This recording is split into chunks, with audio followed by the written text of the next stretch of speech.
Bonjour les mamans, voilà aujourd'hui je prends quelques minutes dans ma journée assez ensoleillée d'ailleurs et je voulais vous parler un peu de ma propre expérience pour ce qui va vous donner un peu l'explication de ce site internet que je suis en train de faire.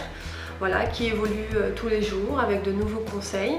Il faut savoir que même si j'ai déjà eu mon petit garçon, bon, je souhaite en avoir certainement un autre, mais surtout, je continue à chercher d'autres informations, d'aller beaucoup plus loin pour permettre à beaucoup de mamans de les aider, de prendre conscience en elles et avoir confiance en elles et de pouvoir ainsi être maître, on va dire, de son propre accouchement, de sa propre décision, d'être consciente de chaque étape, d'éviter d'avoir des doutes sur soi, ce qui est quand même très important en cette période.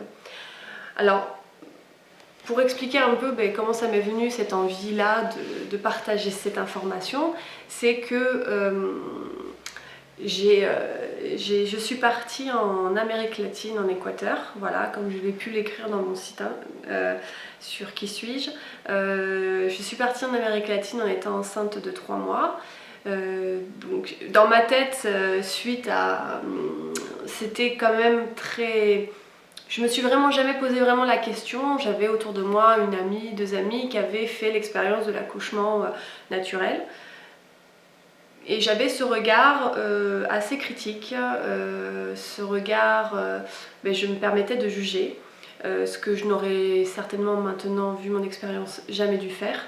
Et c'est le souci voilà, de beaucoup de mamans qui affrontent un peu les jugements et les regards quand on décide en fin de compte et qu'on parle de nos accouchements naturels et qu'on est un peu vu comme...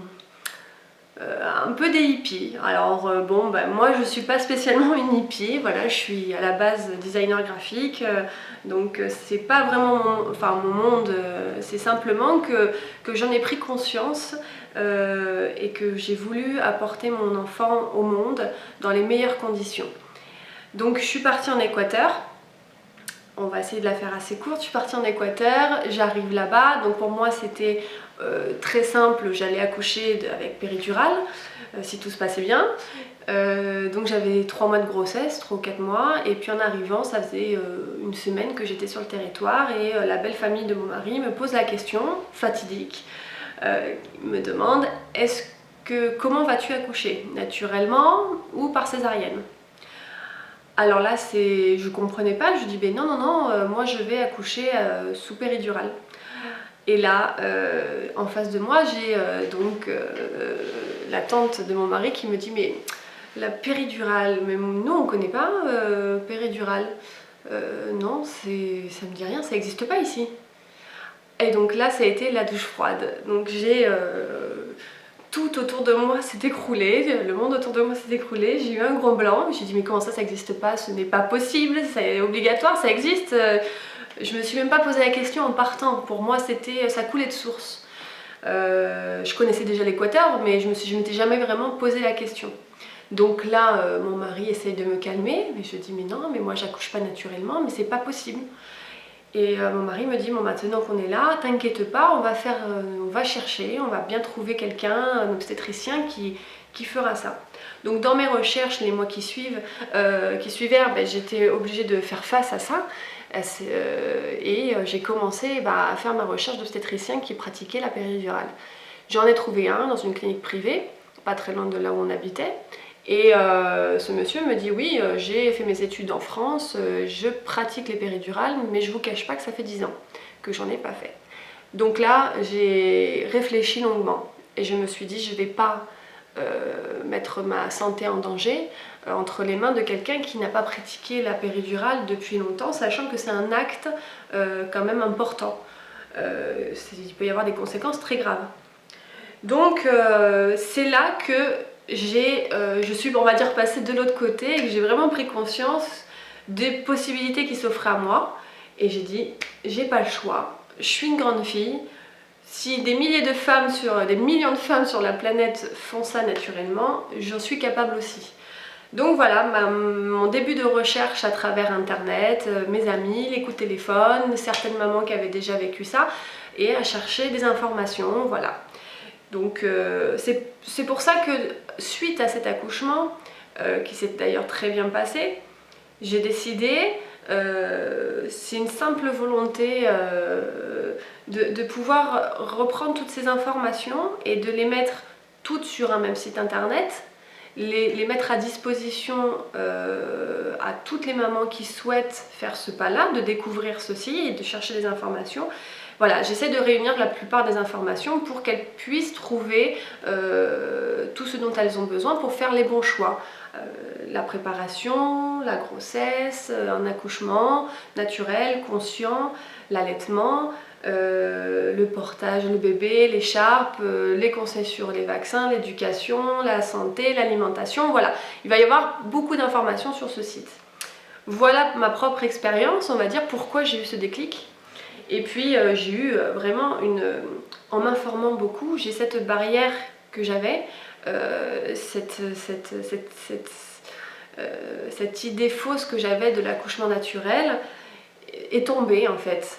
Elle s'est écroulée et puis je me suis rendu compte que en étant dans un pays comme ça, en Amérique latine, où la plupart des accouchements se font naturellement, je me suis rendu compte que, en fin de compte, c'est psychologique en fait tout ça, et que c'est nous-mêmes, on est maître de notre destin, et c'est nous-mêmes qui décidons de nous cacher cet instant qui est très important pour notre enfant, pour nous, pour notre santé aussi, puisque c'est quand même un acte physique très important. Voilà, donc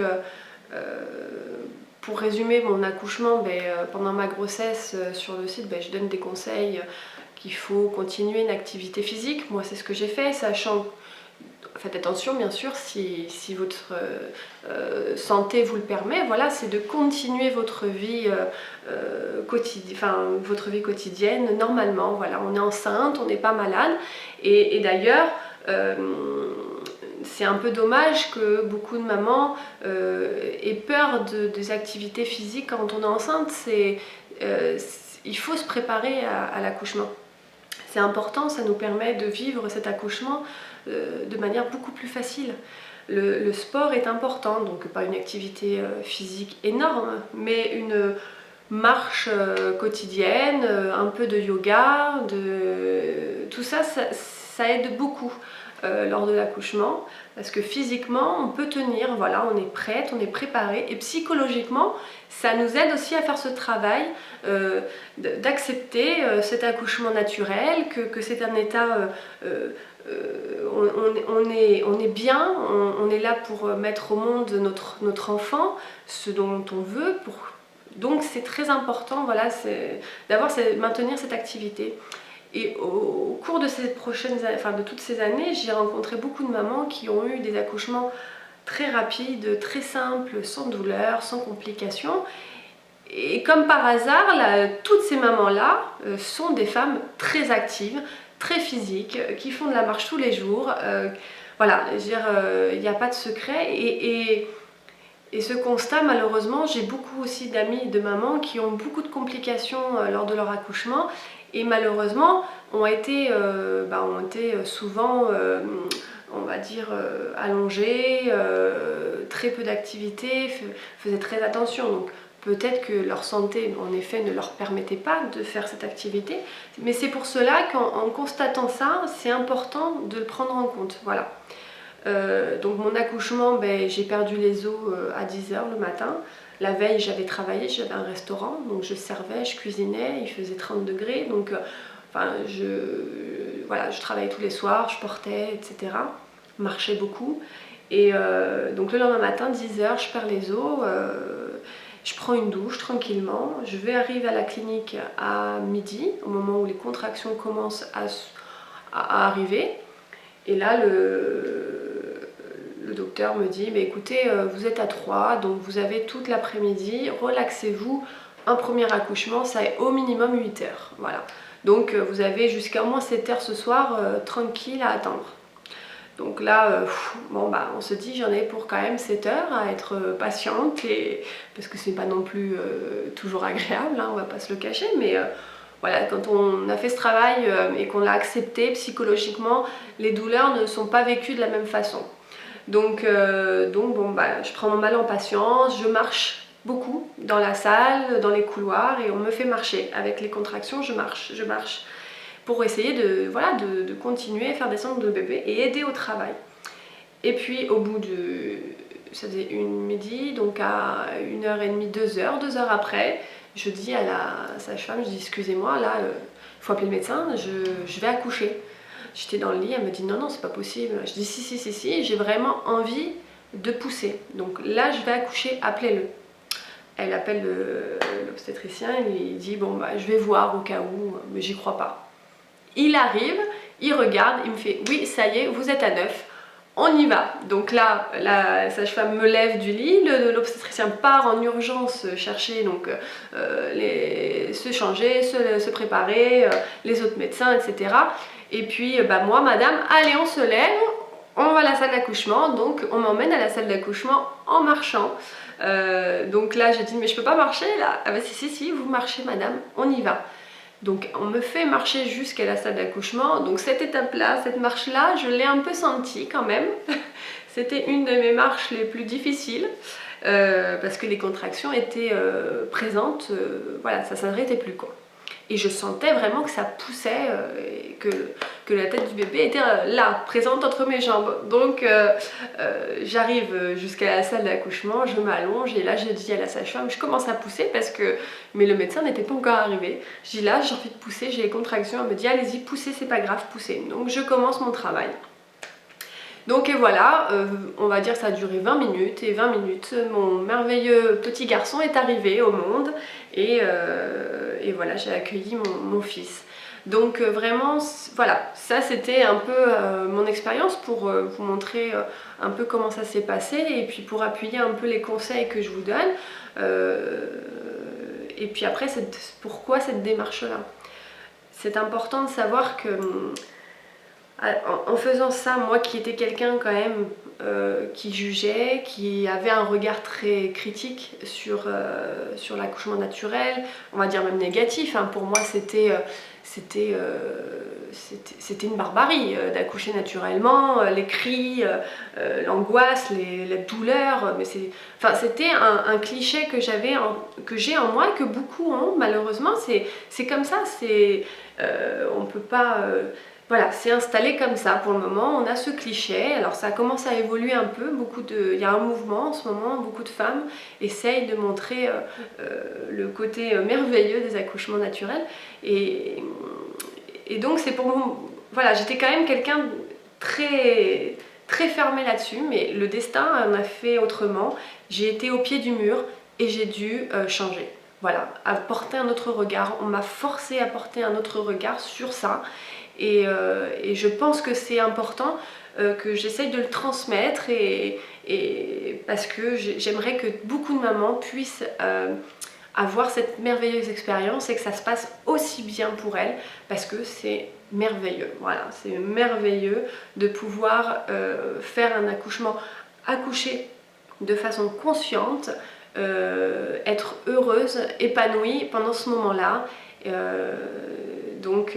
Et puis être maître à bord, de savoir c'est mon corps, c'est mon enfant, et il n'y a personne d'autre sur terre qui ne saura ce qui est bon pour moi et pour mon fils, qui pourra faire les meilleurs choix possibles. Voilà, après il y a le corps médical, le système médical est là en cas de problème, si vraiment on rencontre un souci, ce qui peut arriver, hein, ça bien sûr, c'est les choses de de la vie, qui sera présent pour nous aider. Mais en première ligne, c'est nous, la maman, qui décidons. Voilà, et le bébé surtout, qui décide quand est-ce qu'il veut arriver au monde. Donc voilà un peu pourquoi cette première vidéo, pour vous expliquer un peu mon expérience. J'espère que ça, voilà, ça vous servira, tous ces conseils que vous pouvez trouver sur mon site internet. Voilà, donc à très bientôt pour une prochaine vidéo. Merci.